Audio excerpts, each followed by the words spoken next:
Warga Kecamatan Sungai Lilin, Musi Banyuasin digemparkan penemuan kerangka manusia di sebuah pondok tua perkebunan karet. Dari hasil pemeriksaan polisi menemukan identitas jasad. Warga Kecamatan Sungai Lilin, Musi Banyuasin digegerkan dengan penemuan kerangka manusia pada Sabtu 20 September 2025 di wilayah Kelurahan Sungai Lilin Jaya.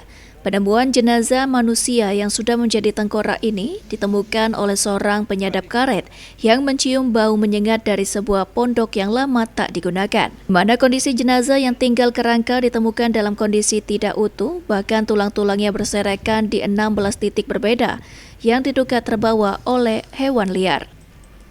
Dari pantauan di lokasi, polisi juga menemukan sebuah tas berisi dompet SIM A atas nama Surarjo, kelahiran Jambi tahun 1970, serta beberapa kartu ATM.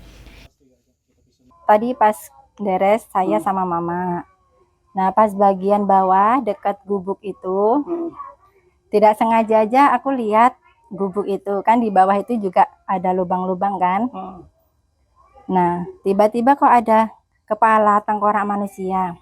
Terus penasaran lah. Kemudian aku lihat lagi kok ada tangan sudah hitam. Jadi kaget kan. Aku ke atas ngomong sama ibuku.